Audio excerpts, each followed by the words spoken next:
Hello મિત્રો, તો કેમ છો તમે બધા? મજામાં?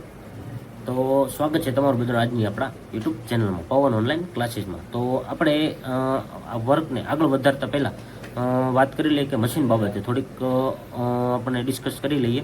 તો કે અત્યારે એમ્બ્રોઇડરીમાં કયા કયા ટાઈપના મશીન આવે છે. તો એમ્બ્રોઇડરીમાં multi coding change sequence plus bits અત્યારનું લેટેસ્ટ જે સોફ્ટવેરમાં બની રહ્યું છે મિત્રો, એ પણ આપણે શીખવાનું છે. તો જલ્દીથી આપણે એને શીખીશું. તો એની માટે આપણે અત્યારે બેઝિક કોન્સેપ્ટ ડિઝાઇનના જોઈ લે કે સૌથી પહેલાં અત્યારે લેટેસ્ટ કયું વર્ક ચાલી રહ્યું છે. તો એમાં આપણે અલગ અલગ નવા નવા કોન્સેપ્ટો છે. તેમાં સૌથી પહેલાં લેસ છે, દુપટ્ટા છે, કલી છે, બ્લાઉઝ છે, સાડી છે. ત્યારબાદ તમે ઘણી બધી જોયું છે, બારીના પડદા આવે છે, ઓશિકાના કવર આવે છે, જેમાં તમે અવનવી ડિઝાઇનો તમે જોયા કરો છો. જેવી ડિઝાઇનો આપણે અહીંયા શીખવાની છે મિત્રો. તો તેને શીખવા માટે આપણે સૌથી પહેલાં આપણે સ્ટાર્ટ કરીશું નાના એવા લેસથી, જે તમે જોઈ રહ્યા છો. આપણે આ લેસથી આગળ વધીશું. હા, તો આપણે લેસની શરૂઆત કરતાં પહેલાં તમને જણાવી દઉં કે લેસ કઈ જગ્યાએ ઉપયોગ થાય છે અને લેસ શું વસ્તુ છે. તો લેસનો ઉપયોગ હંમેશા સાડીની બોર્ડરમાં અથવા દુપટ્ટાની બોર્ડરમાં પણ થાય છે. અને લહેંગા બનાવવા હોય, ચણિયા ચોળી હોય દાખલા તરીકે, તેમાં તમે કમર બેલ્ટની જગ્યાએ સ્લીવમાં તમે અહીંયા સાઈડમાં આવે છે જે બોર્ડર, ત્યાં તમે યુઝ કરી શકો છો મિત્રો. ત્યારબાદ તમે લેસની સાઇઝ હંમેશા 3 ઇંચ લઈને 4 ઇંચ સુધીનો લેસ હોય છે. એની સાઇઝ તમે 75 mm લઈને 110 mm સુધીમાં લેસ ડ્રો કરી શકો છો. તો તમારા માટે હું 4 થી 5 એવા લેસ લઈને આવ્યો છું. એક સ્કેચ ઉપર છે, 2 થી 3 ફોટા આ રીતના ફોટા ઉપર બનાવવાના છે. ત્યારબાદ સેમ્પલ ઉપર 2 પીસ છે, આપણે અલગ અલગ રીતે બનાવવાના છે. તો સૌથી પહેલાં આપણે માત્ર ખાલી ડ્રોઈંગ શીખવાનું છે. તો સૌથી પહેલાં હું તમને ડ્રોઈંગ શીખવું, ત્યારબાદ એના રિપીટ કઈ રીતના આવે છે, ત્યારબાદ પંચિંગ કઈ રીતના આવે છે મિત્રો, એ બધું જ આપણે વિડીયોમાં સ્ટેપ બાય સ્ટેપ આગળ વધતા રહીશું. તો શરૂઆત કરતાં પહેલાં આપણે ફોટાને સૌથી પહેલાં આને લોક કરી દેવાનો છે. ત્યારબાદ તમે જોઈ રહ્યા છો, આમાં દેખાઈ રહ્યું છે કે અલગ અલગ પ્રકારના ટીચ તમને દેખાય છે. પણ આપણી પાસે આ કોઈ ટીચવાળો ફોટો નથી કે આપણે કોઈ એમ્બ્રોઇડરી નથી. આ ફોટો આપણે ગૂગલમાંથી લીધેલો છે મિત્રો. આપણે કંઈક અલગ યુનિક નવું વસ્તુ શીખવાની છે, જે તમને જોવો નામ જોવી ગમી જવી જોઈએ. એવા આપણે કંઈક આ રીતના તમે ફોટો ગૂગલમાં સર્ચ મારશો કે કોઈ પણ પ્રકારના ફોટો હોય, તેમાંથી આપણે કઈ રીતના એમ્બ્રોઇડરીમાં એને કન્વર્ટ કરવું છે. એવી જ રીતના આવા ઘણા બધા ફોટો છે. તમે આની જગ્યાએ કોઈ પણ બીજો પણ ફોટો લઈ શકો છો, અને આ સેમ લેવો હોય તો આ પણ લઈ શકો છો.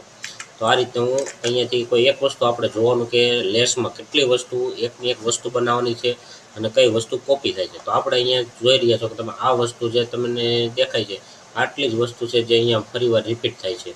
તો આપણે એને ડ્રો કરવાની છે. અહીંયાથી પહેલાં આપણે સાઇઝ જોઈ લેવાની છે, કેટલી સાઇઝ છે. કીબોર્ડમાંથી તમે એમ પ્રેસ કરશો એટલે મેજરમેન્ટ શરૂ થઈ જાય. ત્યારબાદ અહીંયાથી તમને સાઇઝ મળી જશે. 70 થી લઈને 80 mm સુધીની સાઇઝ હોઈ શકે છે લેસની, જે તમે ડ્રો કરવાની છે. અહીંયાથી સૌથી પહેલાં આપણે આ કટવર્ક બનાવવાનું છે. એની સાઇઝ કેવડી છે એ આપણે જોઈ લેવાનું છે. અહીંયાથી વિથ છે એની 35 mm ની, એટલે અહીંયા છે. ત્યારબાદ 68 mm. આપણે દાખલા તરીકે 250ના મશીન પણ આવે છે, 400ના પણ મશીન આવે છે. અલગ અલગ એરિયા બાય અલગ અલગ એરિયો હોય, જેમાં અલગ અલગ ટાઈપના મશીન હોય છે. 250, 400, 500, 800 અલગ અલગ એરિયાના મશીન હશે. એવી જ રીતના આપણે વર્ક કરવાનું રહેશે. તો આપણે આ લેસ જે બનાવવાનો છે, 250ના એરિયા મુજબ આપણે ડ્રો કરવાનો છે, જે તમે જોઈ રહ્યા છો. હવે દાખલા 250ના એરિયામાં તમે આવા 3 થી 4 રિપીટ સમાય એ રીતે જોવાનું છે. રિપીટ પછી નાના મોટા થઈ જશે. તો પહેલાં આપણે આને ડ્રો કરી લઈએ. કે ડ્રો કરવા માટે સૌથી પહેલાં શું કરવાનું છે, તો અહીંયાથી આપણે ઇનપુટ બી લઈશું. ત્યારે કઈ વસ્તુ વાપરવી એ તમે ખાસ જોઈજો.